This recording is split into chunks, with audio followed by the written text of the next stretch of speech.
I like creepy shit. I like scary shit. Who doesn't?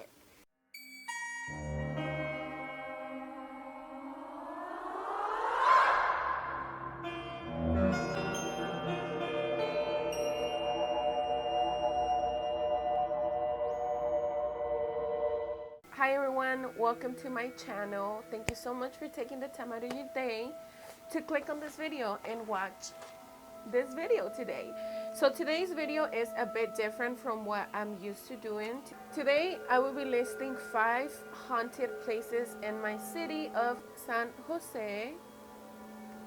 And I do have my notes over here, so in case you guys see me like looking in front of me or looking down, this is what I'm reading.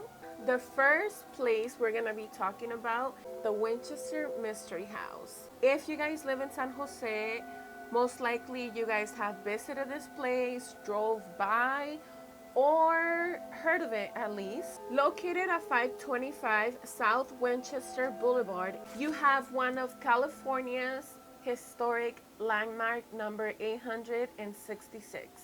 In 1884, Sarah Winchester purchased an 8-room farmhouse, who then transformed it into a 161-room mansion. The mansion is known for its bizarre features such as stairs that lead to the ceiling, cabinets that open to only 1 inch of space.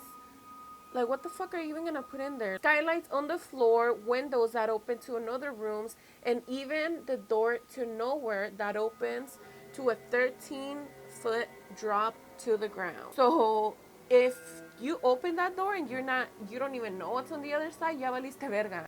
The mansion has a total of 161 rooms, 10,000 windows, 2,000 doors, 52 skylights, 47 stairways and fireplaces, 17 chimneys, 13 bathrooms, and 6 kitchens. 6 fucking kitchens, bitch.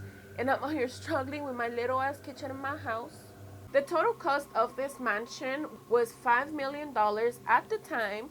In today's money is $71 million. So now you're wondering, who the fuck spends $5 million on building a house? How the fuck did she have that kind of money? And what do I gotta do to get that type of money? So to semi understand the hows and whys of this story, we have to talk a little bit about Sarah Winchester's life. So Sarah Winchester was from New Haven, Connecticut. She became part of the Winchester family in 1862 when she married William Winchester, who was then the second president of the Winchester Repeating Arms Company. His father, Oliver Winchester, was actually the first president of the company. In 1866, Sarah and William had a daughter named Annie, who unfortunately passed away 6 weeks after being born due to a protein malnutrition. In 1881, William Winchester passed away at the age of 43 from tuberculosis, leaving Sarah Winchester a widow and a fortune of $20 million. So there you go. That's how she got all this fucking money. So imagine losing your child and years later losing your husband. Obviously, Sarah was devastated. She had all this money and she was confused because she's like, okay, I don't have a family. I have all this money. I'm miserable.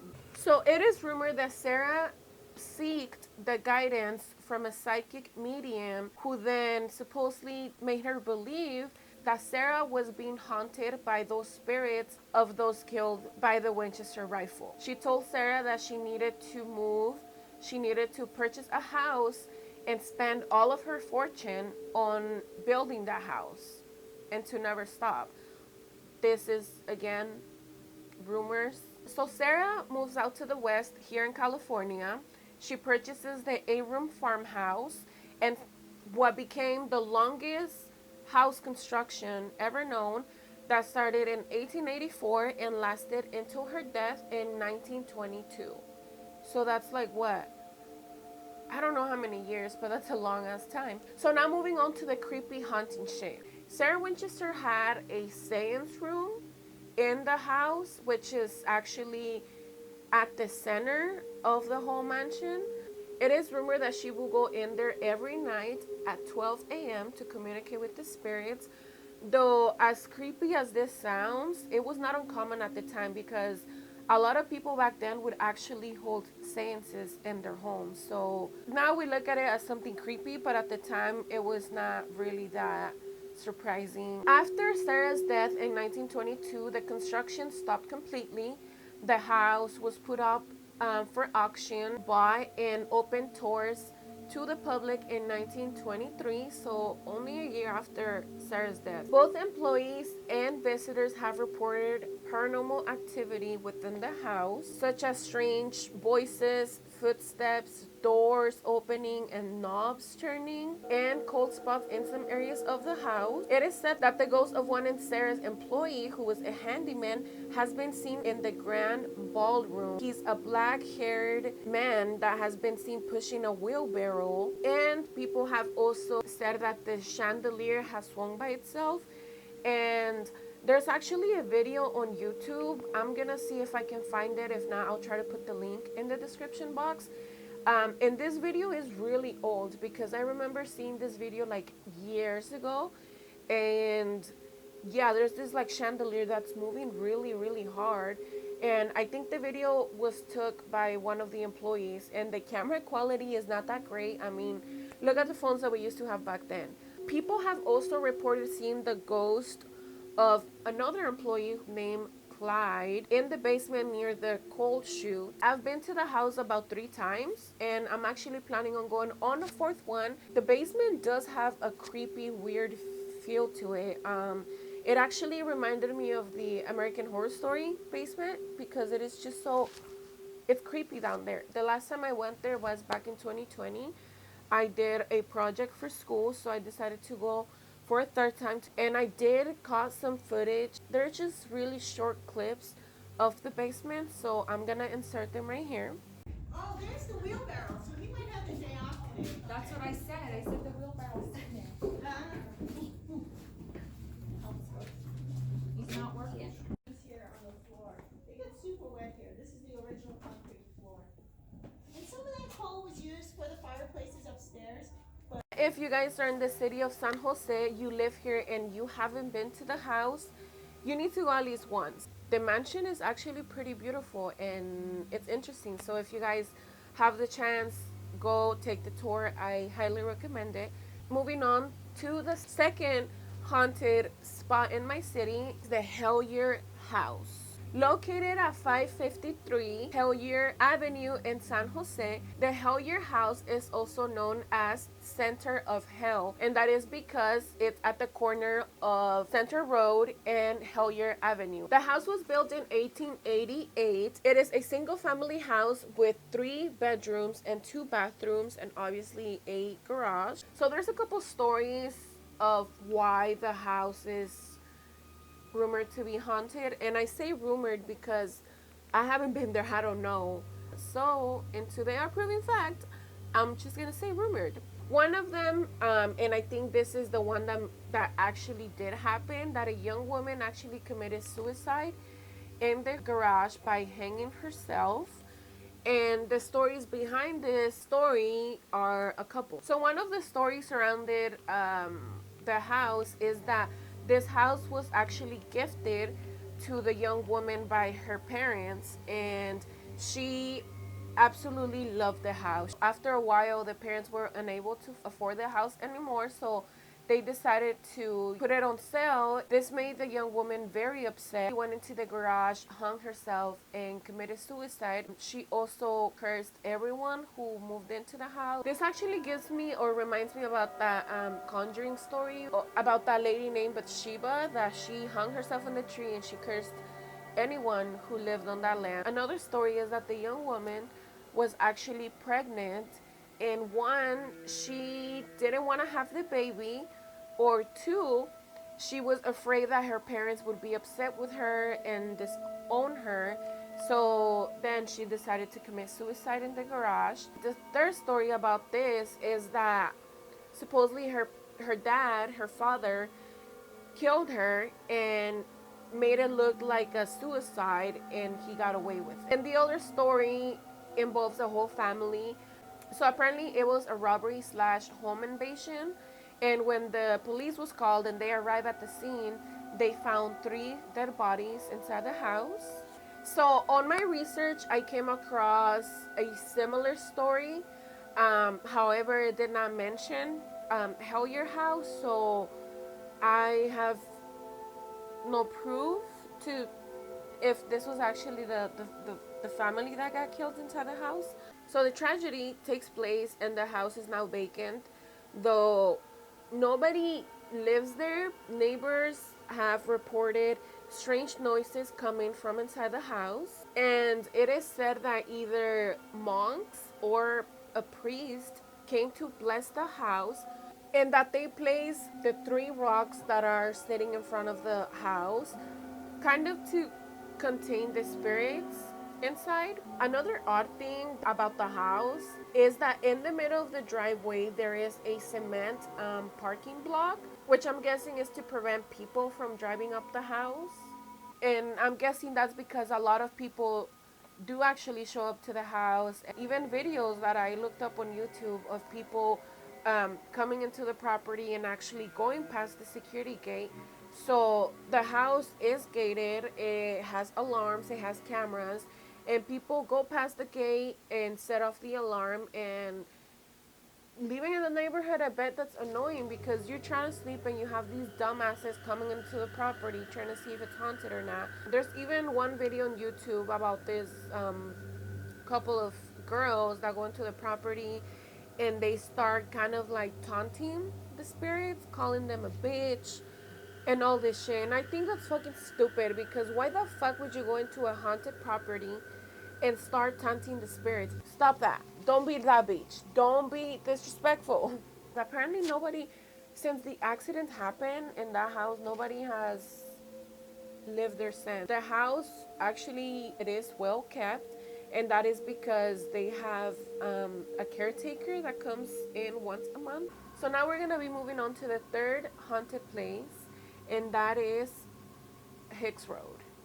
HICKS Road is located at the Almaden Quicksilver County Park. This legend, I believe, has been going around since the 70s. Legend has it that somewhere in this road there is a hidden community of albino people. So now you're thinking, okay, there's nothing weird or creepy or scary about that. That is until you hear this next part. It is rumored that they are actually a cult of Satanists. Their eyes are red, bloody red. Their eyes makes them look just creepy and evil. But that these people are actually cannibals. They eat humans. They're humans and they're eating humans.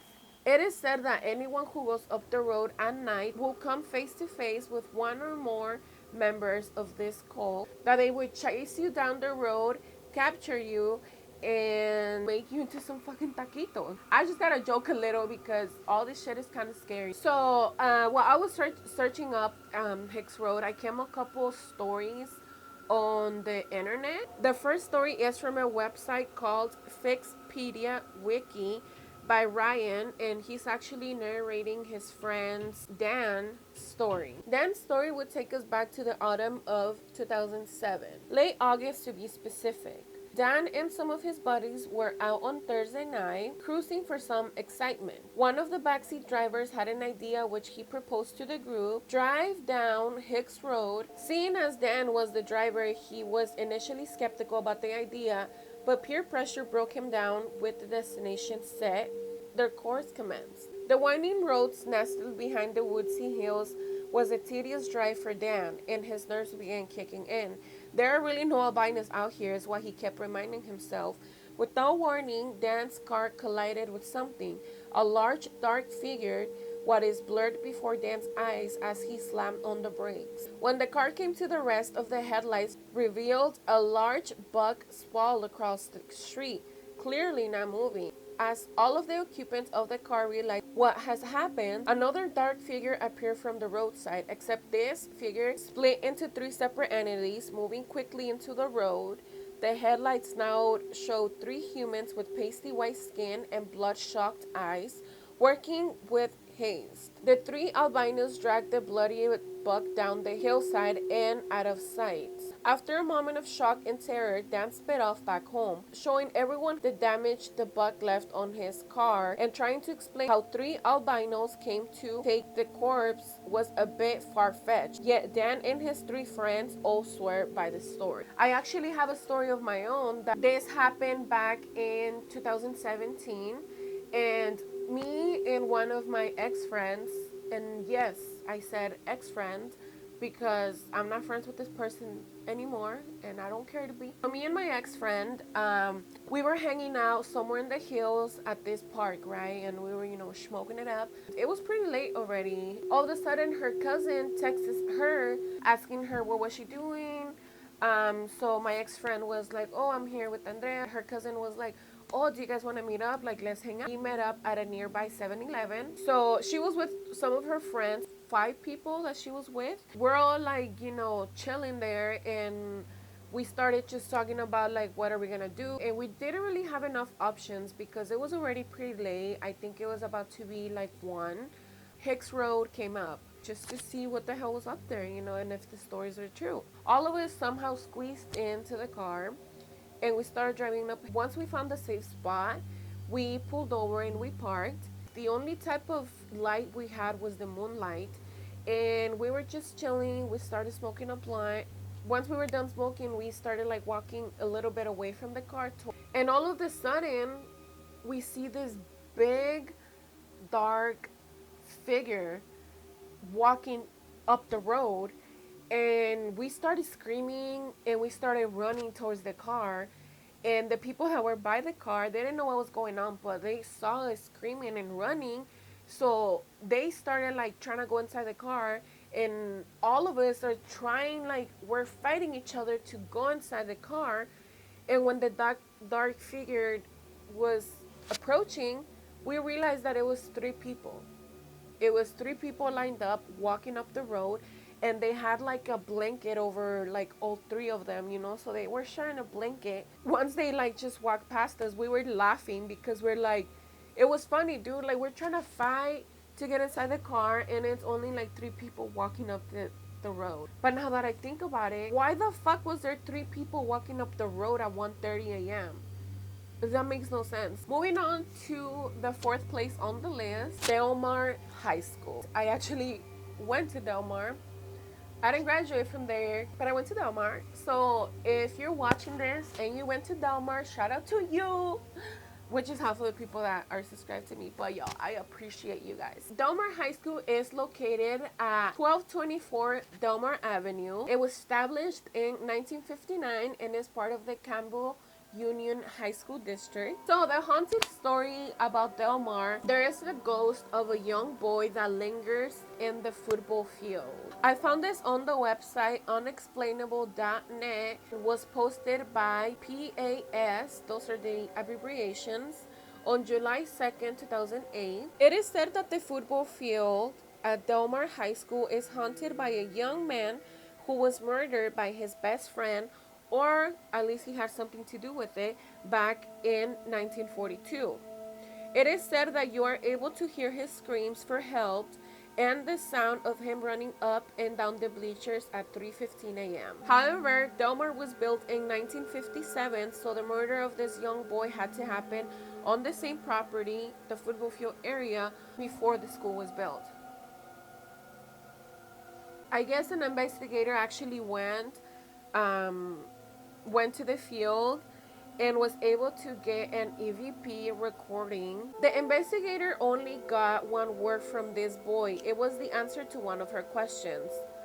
We just want to know if you're here. The answer was okay. Since it couldn't be heard at the time of the recording, it was after reviewing them, it was heard in a soft but clear voice of a young man. The time that this occurred was 3:05 a.m. And that's all there really is to that story. There's nothing else. I try to ask people that I went to high school with. I guess they've heard the story, but there's no really evidence. Moving on to the 5th place, and that is California's Great America, though it's in Santa Clara, not San Jose, but close enough. Gray America is located at 4701 Gray America Parkway. Gray America was opened on May 1976, one of the two parks built by the Marriott Corporation. Today, it is owned by Cedar Fair Entertainment Company. Since Gray America opened its doors to the public, there had been 5 accidents which resulted in deaths. So the first one happened in 1880. A 13-year-old boy was killed and several others were injured on the Willard's Wizard roller coaster. This unfortunate accident happened when the boy stepped out of the train ride and another train ran into the back of his train. It is rumored that the boy's spirit wanders the area where the ride used to be. The second one was in 1889. 18, bitch, what the fuck? 1989. It was a young man in his mid-20s that died a bit after getting off the Top Gun ride, which is now the flight deck. The young man apparently only spoke Spanish, so he couldn't read the English language warning signs. He entered a locked gated area underneath the ride to retrieve his hat that had fallen off while he was on the ride. He was hit by the foot of another passenger riding the flight deck. The passenger suffered a broken leg, and unfortunately the young man died. The third one was in 1989. A 12-year-old boy fell to his death on the drop tower after slipping from the ride's restraints, which were still locked at the end of the ride. And the fifth one was in 2007 when a 4-year-old boy drowned in the Boomerang Bay's wade pool. With all of these tragic and unfortunate deaths, I wouldn't doubt that there's paranormal activity going on. So the 13-year-old boy who died in 1880, apparently his name was Doug, is rumored to be responsible for lights flickering, machines turning on and off. Also in one of the merchandise shops, things have moved around or get knocked over. So one of my friends actually worked at Gray America years ago, and he told me that they had this creepy old shed, and I don't know if he said they used to keep supplies there or something, but the point is there was this old creepy ass shed, and I guess he went in there and the temperature inside was really hot, and that it would always be hot in there for no reason. A couple of his coworkers have told him that years ago, probably decades now, a female employee accidentally got locked inside the shed, suffocated, and died. I couldn't find any evidence to prove this story. My guess is that if it did happen, maybe it was during the summertime that it was really hot, and that's the reason why the shed is so hot inside. That's just my, I don't know, my theory. It would make sense. So there you guys have it, 5 haunted places in my city. I hope you guys enjoyed this video. Give me a like, comment, and subscribe if you guys like this video. I will definitely do more of these type of videos because I like creepy shit. I like scary shit. Who doesn't? I mean, there's people who don't. I will see you guys next time. Thank you for watching, and see you all next time. Bye.